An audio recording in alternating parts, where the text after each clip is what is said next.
Nagsimula sa isa, naubos ang 5, hanggang umabot ng 15. Pagdating ng 20, hindi na makatayo. Busog, lubog na sa pagkaupo. Yan na nga ba sinasabi, hindi naman babae. Maganda rin ma-realize ng mga babad sa simbahan na yung Biblia ang binabasa nila is complicated din. Complicated din na hindi mo siya pwedeng i-take lang na parang ito yung sinabi. May black and white. Oo, black and white. Black and white lang, hindi ganoon eh. Kasi tayo mismong tao na sabi natin straight din. Komplikado na yun eh.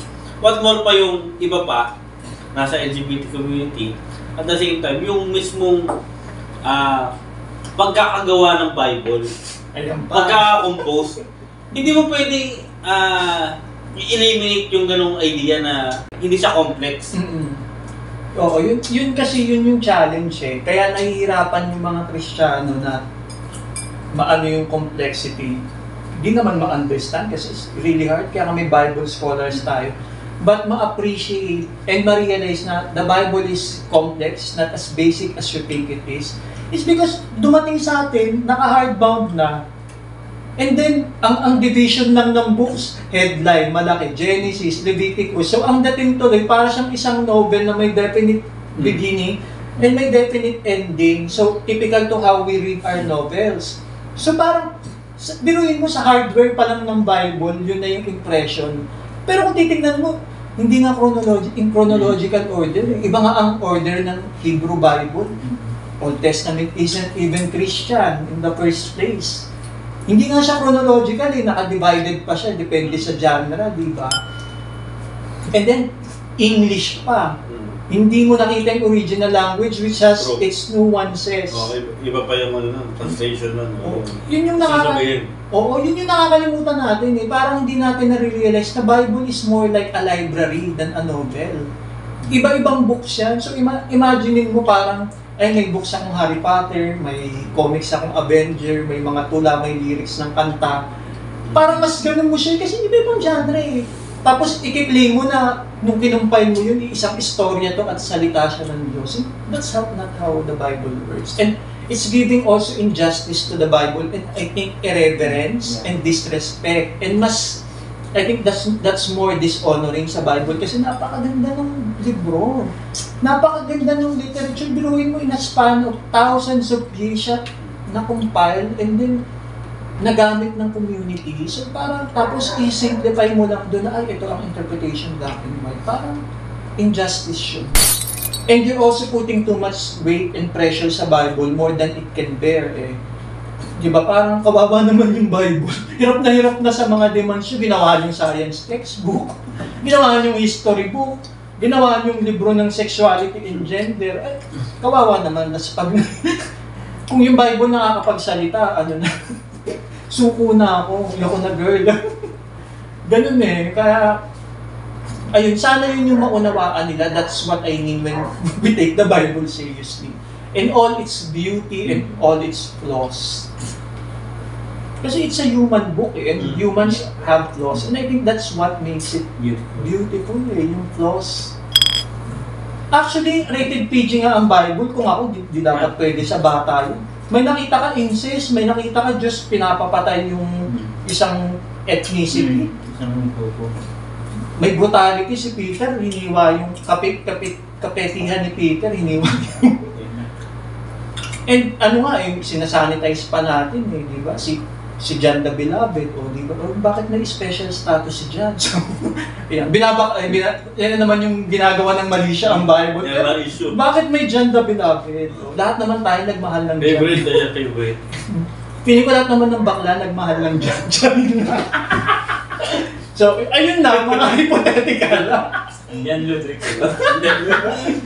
James John. I love you pare. Mga common pangalan ng bakla, John, Joseph, James. Mark. Si Mark na may Global 50. Bigyan si Mark, 150. Lagi na kapagupitan yun eh. Chupet ba? Kapatipin pa lagi yun. So ayun dapat yung and sana ma-appreciate yun ng mga conservative. Kasi na ang boring tingnan ng black and white na Bible. They say na lahat nandito ng sagot, walang contradiction. Sige, mag-series kayo sa Leviticus ng isang buwan. Walang gumagawa nun about numbers. Kasi not everything in the Bible is parang sermon word. Sasabihin ng iba na medyo ayaw ng ganitong ayaw ng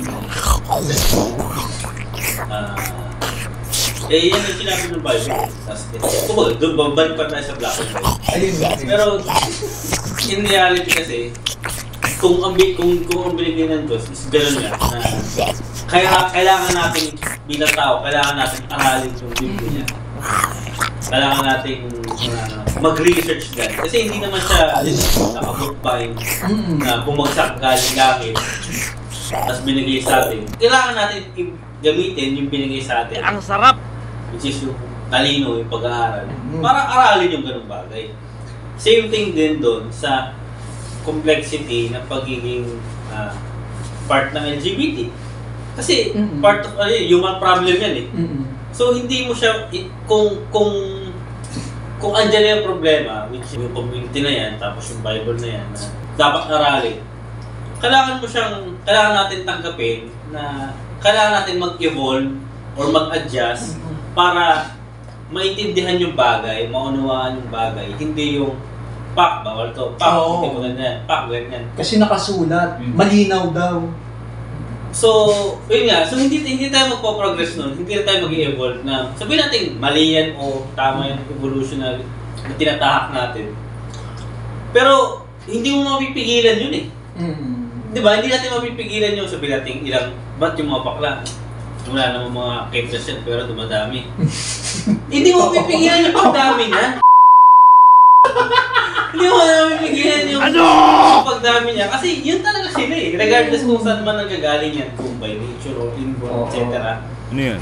Hindi mo siya mapipigilan. So anong gagawin nating majority o sabihin gagawin natin mga tayo na community na somehow hindi mo siya pwedeng ang tawag dito? Burger? Ipatokhang lahat yung mga ubusin yan. Hindi, baka dumami pa lalo. Totoo. Mga Kristyano nga, lalong dumami nung pinagpapatay dito. So, parang i-allow mo na lang yun. I-allow mo na nandyan yan sa paligid mo. So, aralin mo na kung paano siya i-deal. Tapos, lang sa akin, parang aralin mo siya paano mo siya i-handle, paano ka may pag-deal sa kanila. At the same time, yung respect ba, na ito yung barrier niya, ito yung bakod ko. Respetuhan. Cheers pare. Ganon din sa Bible. Kung ayaw mo tanggapin yung sinasabi kung hindi tama yung black and white, nasa sa'yo na yun. Totoo. Diba? Kasi may iba pang kulay eh. Nasa sa'yo na yun. Pero ito yung pagkakaunawa namin. Alam ko yun. So, yun lang naman yung take ko doon. Tapos, may isa pa akong naalala. Kasi may nakakausap ako kadalasan na mga straight na parang somehow yung iba gigil sa community na yan, sa LGBT community. Yung iba naman, straight sila, pero takot naman na sila kasi nga parang paano na yan, paligal na yung mga yan. So parang hindi na nila alam kung saan sila lulugar. Yung iba naman, okay lang din naman. So, ang question ko doon, ano ba yung ma-advise mo, which is nandiyan kasama mo sa loob, ano yung ma-advise mo sa mga tagalabas na gano'n mag-isip?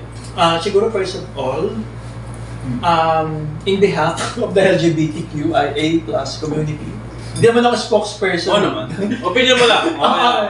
Ano? I also seek your grace sa aming mga LGBT. Alam ko naman na not all the things that we are doing are really nice. And sometimes it's really harming the cause. And may lokohan nga kami sa loob na baka we really deserve homophobia, mga ganun. Pero joke lang namin yun. Kasi may iba talaga. Huwag yan i-take masyadong seryoso. Joke lang yun Hindi kasi may times naman talaga na mga gays, dahil na-traumatize sila, nasaktan sila, parang defense mechanism nila yun na parang makipagwardahan, na parang magpagandahan, at maging palaaway, mag-ingay. Kasi that's the only way na mananotice kami. That's the only way na mananotice nyo yung merits namin, kung bakit deserve namin yung posisyon na yan, kung bakit deserve namin yung respeto mo. Kasi if we're not going to do that, we're just going to disrespect us. Exactly. Mamaliitin lang. Mamaliitin lang kami. Ngayon, we have to prove it sa achievement, sa success, sa pagiging palaban namin. And kaya no wonder, yung iba talaga, parang onting ano mo lang, galit agad. Kasi nga, Hindi ako galit. parang akala nila lahat danger, lahat threat sa kanila. Parang everyone, all people are going, sasaktan sila, going against them. Lalo na mga simbahan. Di ba? Na sobrang... Doon pa tumambay Doon pa ako tumambay no? Yun. So, ayun, siguro yun yung parang grace sa mga allies, especially mga hetero allies natin na who really wants to understand. Kasi marami akong nakausap na mga straight na talagang they mean well, they really want to understand kasi tangina. Ano ba yan? Parang hindi ko mag-gets. But siguro, I think what you're asking is, paano ba lang at least, ano yung minimum na dapat namin gawin so that we can make sure that what we're doing and how we relate to you is respectful. It's in a place of love. Spicy hotdog order ko Ano lang ayun parang siguro, you really don't have to understand them and everything. Pero gets ko rin kung bakit nyo gustong maintindihan kasi I think it would be easier for you to empathize and to respond pag naunawaan nyo kung bakit ganun. Pero sometimes you don't have to understand naman na bakit ang gusto niya. Na bakit itong dalawang babae, mag-asawang babae pero pa rin ang gusto. Na paano yun? At bakit ito Barbie top? Mas maganda pa sa babae pero gusto ring mag-penetrate ng lalaki na masculine. Di ba parang ang hirap talaga, di ba? Kahit ako nahihirapan ako parang Spicy hotdog. gets ko yon and siguro Normal pa ako. first is you really don't have to understand kung paano siya nag-work kasi I don't think you will. Hindi nyo ma-experience kung gaano kasarap sumubo ng for sa... Uy, ano yan? Hindi nyo magigets yun kasi diring-diri na agad kayo. Same way na kami, hindi kami magiging attracted sexually sa mga babae kasi it's psychological, it's our nature, di ba? Hindi natin, kahit kami, hindi namin kayo magigets. Bakit bang hilig nyo sa basketball? Boring-boring ng basketball. True. Parang, and I think that gesture is really, it says a lot. It says something sa desire nyo talaga na makilala kami. And I think that's enough yung willingness nyo lang na maunawaan. And then, ayun nga, since hindi nyo siya magigets, parang siguro I think... Pabayaan mo lang. Pabayaan mo lang. Huwag ka lang gumawa ng masama. Wag mo, naaabala ka ba ng mga bakla? Pag may kinasalbang bakla dyan, nadadamay ka, naapektuhan buhay mo. Hindi naman siya parang pag may kinasal na tikbalang, di ba, umuulan habang maaraw. Tol. Yun yung hindi ko magets and that's what I keep on explaining sa ibang against sa same-sex marriage. Ano bang ginawa nung baklang kinasal? Nasaktan ba kayo? Parang di ba, parang binagyo ba yung barangay nyo? Nasira yung pamilya niyo? Ang sagot ng iba parang yung community daw, parang nagpo-promote, mga gano'n. Parang nagpo-promote in a sense na kailangan namin gawin yun kasi whether we admit it or not, marami dyan hindi siya ma-express kasi nga takot sila. Gets ko yung takot ng mga conservative na ini-influensyahan daw namin maging bakla, kino-convert. Hindi. Kayo nga nagko-convert dyan, mangangatok kayo. Do you want to accept Jesus as your Lord and Savior? Sila nga yung pero gets ko kasi nanggagaling sila na ito yung sabi ng Diyos so we have to honor that and that's fine. Pero kami, sana mag-gets nyo na hindi kami nang co-convert kasi girl ako, di naman ako galing sa broken family. 5 kami magkakapatid, puro lalaki sa angkan namin parang isa lang ata yung bakla pero ngayon nga may pamilya na. Hindi ko rin alam kung paano ko naging bakla. I mean, nagkaroon na ako ng mga gay friends nung lumipat ako sa gay na church na I belong. Puro straight mga kasama ko. So, sa lima, ikaw lang... Ako lang yung bakla. Lahat yung may mga jowa na yung dalawa, may asawa na. Okay lang sa parents mo? Okay lang, walang problema. Kompleto yung pamilya namin. Yung kababata ko, yung kababata ko straight, pinipilit ako mag-basketball. Hindi talaga, 10-20 talaga at Chinese garter ang bet ko. Barbie doll. Hindi Barbie. More on ano talaga, mga ganun, Chinese. Tsaka mahal kasi, wala kami pambili. So ako no choice, laruin Lego. Kasi Lego ng kuya ko. Pero naging bakla pa din ako. And siguro, we need to understand na ang sexuality is fluid siya.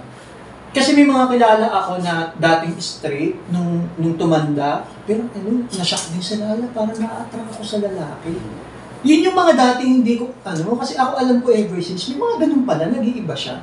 Bill out na, boss. So parang, siguro ito na lang, the easiest take on that is as long as hindi ka naabala ng mga bakla. Huwag niyong kantiin. Pasensya na siguro kung matraffic sa Metro Manila, kahit once a year lang naman yun, pagbigyan nyo na. Kayo rin namang mga straight, pag may mga concert, may mga football game, basketball game sa Araneta, nagalit ba kaming mga bakla na nagtatraffic kayo sa Cubao? Bigyan nyo na yung isang pride. Ayun, parang naabala ba kayo? Nasabi ba? Yun lang siguro. Kung naabala kayo, pagbigyan nyo na minsan lang naman. Minsan lang magsaya ang mga bakla. Na yun na lang din yung way and yung time and venue for them to express themselves freely nang hindi sila kinakanti pa nga rin eh. Imagine mo kung bakla yung pumasok sa service yung magawak ng placard na hindi kasalanan ng bakla, anong mafe-feel nyo? Diba? Parang that's the equivalent of what they're doing. Sabi ko sa'yo, tumawid ako sa QC. Isang army, may mga dalang tracts about Jesus. Sabi ko, girl naman. Ibago na kayo. Oo, ganun. Namimigay ng mga God loves you, you have sinned, you have to accept Jesus as Lord and Savior para ma-save ka at ma-restore ka dahil makasalanan ka. Girl naman, 1 year na lang. Hindi naman kami pumapasok sa simbahan niyo para mag-protesta, di ba? So parang ganun na lang siguro. If it goes against your beliefs, tanungin mo, naabala ba ako ng mga bakla? Nasaktan ba ako? Nasaktan din yung pamilya ko? True. Sa relasyon namin, minsan nga yung mga bakla pang relasyon yung mga mas maayos. Hindi naman guarantee na for straight ang magkarelasyon maayos, di ba? I'm not saying na walang toxic na same-sex relationship, pero it can happen.